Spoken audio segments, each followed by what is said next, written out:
Whoever coined the phrase pig for police obviously had this guy in mind, Assistant Commissioner Luke Cornelius. This is the day after the protest on the 24th of July throughout Australia, all around the world, but especially in Melbourne, where there would have been over 10,000 people, where the police just couldn't do a thing about it and just stepped aside. I'm going to play you what this guy has said about the protest. Let's just roll on right from the start. But before I do, he's going to mention that obviously the people who were behind the protests, who were at the protests, were doing the wrong thing by spreading the virus to not only the police who were on the front line who would go home to their family, but all of Victoria.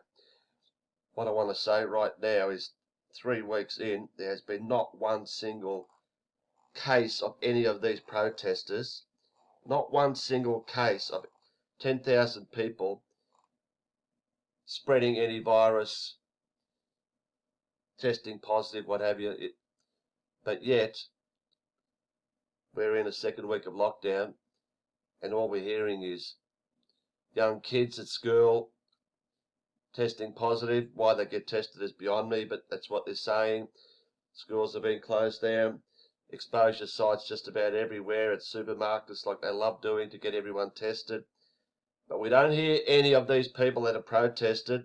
No exposure site at the protest.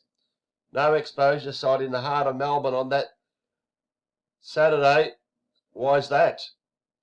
Why is that? 10,000 people. No face masks. No social distancing. So where's the big virus? Where's this big Delta virus? Did it stay away from all these protesters? Nah, because they're real people. They know it's bullshit. And so, you can't put any bullshit stats on them. So let's hear Porky Pig talking here. And here we are in the middle of the most deadly virus on the planet. Deadly virus on the planet. Numbers don't show that, Porky Pig. Don't give us crap with this deadly crap. How many people have died in the last few months from this deadly virus? Handful? 10? 10? And yet 400 people die every day in Australia. We don't worry about those people, do we? Deadly virus.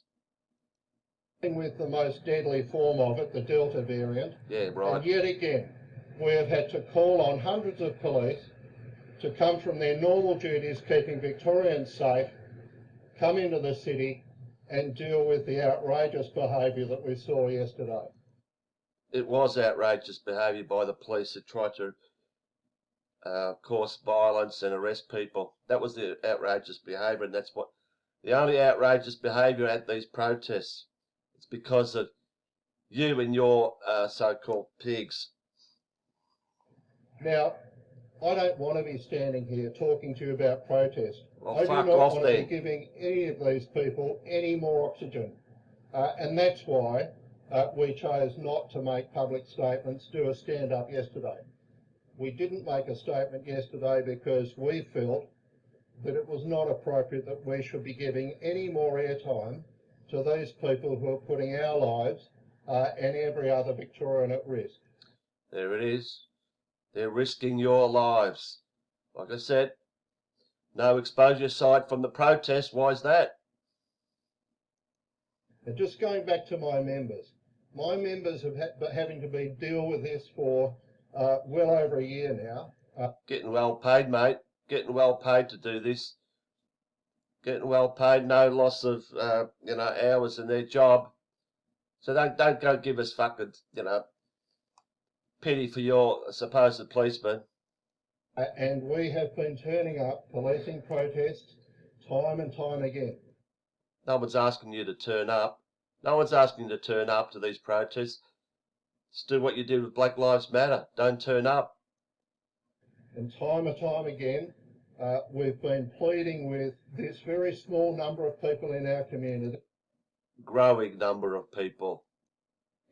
Who, through their own selfishness, would want to see all of the other Victorians who are doing the right thing continue to labour on.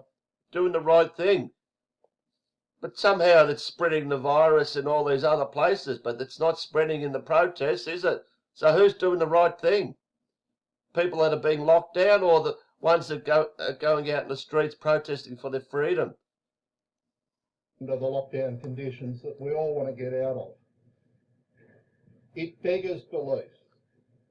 Beggars belief how the fuck you become Assistant Commissioner.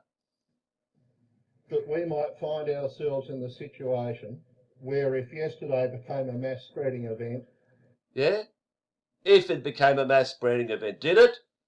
3 weeks on, no exposure site, the protest, fear-mongering pig.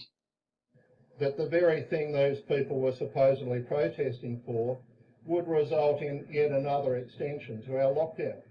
I mean, this is beyond logic. This is beyond reason. This is beyond common sense. So why would we give any oxygen to this nonsense going forward? You don't give oxygen because you don't want the public to know what's actually happening and that people are waking up to this shit and are protesting. That's why you don't give oxygen to it.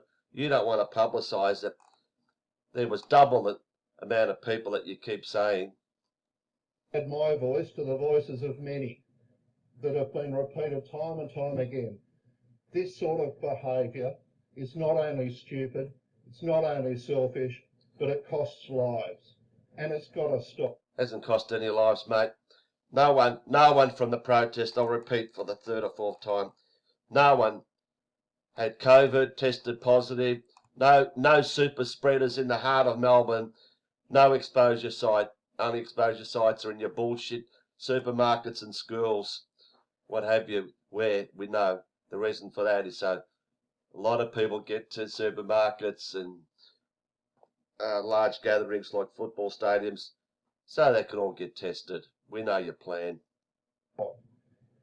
And if anything, think about the members of Victoria Police. Oh yeah, we really they, think like about everyone, come to work not expecting to be assaulted. They come to work not expecting to have to contend with the very real risk, because of the people that we have to deal with, the very real risk that they might bring a hot virus home to their family. Hundreds of Victoria Police members found themselves yesterday dealing with thousands of people who weren't wearing a mask, who weren't practising social distance. Exactly. Didn't spread any disease though, did they? And engaging in protest activity which was unlawful, and engaging in conduct which put our members at serious risk. Now, of course, our members wear PPE, they wear masks. Hang on. They wear PPE and masks. They should be fine, shouldn't they? If the masks work, what's your problem, mate? Where's the serious risk? They wear eye protection. What, their sunglasses? But when to cover their identity. You're dealing with a crowd of 5,000 people 10,000 in circumstances where you're in close contact, within the context of a virus which is so contagious. Hey, what about your cops? They're all side by side. Surely they could spread it to each other, mate. What's the difference? They're not social distancing. They could spread it. Oh, but they're wearing a mask. But hang on. Is that protecting them from getting from the cop next to him? Supposedly. Oh, but if it's a protester, oh no, sorry, because they don't wear masks. Oh yeah. Can you imagine how our members feel when they go home at night? Yeah, how do they sleep at night? And they talk to their partners and their kids. Is it safe for me to go home? What am I bringing home with me? Lots of easy money. Lots of easy money.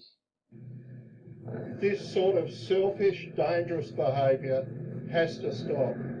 And we in Victoria Police, like the rest of the community, we're doing everything we can to get through this. But the ongoing behaviour from the 5,000 people who turned out yesterday, and in particular the organisers who are known to us and have done this time and time again, it's got to stop.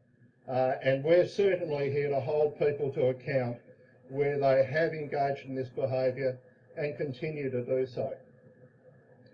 I'm happy to take questions on the protest activity. Just stop it there. Let's just skip it forward a bit during question time. So early on in the protest, before the numbers were significant, initial action was undertaken. And then in a very short period of time, when that crowd grew to 5,000 people, we of course reassessed the situation and then adopted a strategy which was much more about continuing to apply pressure to the crowd, but to keep it moving, always with a view to afford the crowd the opportunity to disperse. Because in that situation, our primary focus within the context of a highly contagious Delta variant was not to contain people and condense them and make them a closer crowd. It was actually to encourage people to leave, go home, do what... Well, what a fucking hypocrite. Let's just go back to Cup Day, where a lot of people were kennelled not far from, the front of the Parliament House, Parliament steps. They were kennelled and weren't allowed to disperse and go home, as this pig says. Oh, but it's different now. When the numbers grew, we all of a sudden felt sorry for these people. Let's get them moving and let them disperse. No, you just got outnumbered. Yeah, go back to Cup Day. Different story there, mate. Yeah, you couldn't give a fuck about the virus then. Oh, but we got this Delta. How many times you said it's the most contagious thing that's ever happened? Oh, my God, keep going. You're supposed to be doing, which is staying at home and keeping yourself and everyone else safe from this deadly virus. And that's what we put in play yesterday in response to deadly virus. And in the end, we were able to disperse the crowd, both through public transport and also as they left through the city. But no, you didn't disperse the crowd. They just had enough and went home. The piece for us was but then you tried to arrest people. A large number of people to go home. The alternate would have been to contain that very large group of people, seek to process 5,000 of them. I don't know how you would have loved if there was less people so you could do that. Do that with respect to those who are saying that we should have. And of course... You're outnumbered, mate. That's why you didn't do jack shit. The risk of transmission. I mean, the point that I would make very much in the context of policing public protest when it's unlawful, within the context of a deadly virus, is that, of course... Deadly virus, about the 10th time you've said it. Very different. It has been different, and we will continue to involve that as crowd behaviour shifts as well. But for armchair experts to sit back and say, well, in my day this should have happened, or in my view that should have happened, well, as I say, thanks for your advice, but I would prefer to take advice from informed experts. Informed experts, like who? That's all, folks.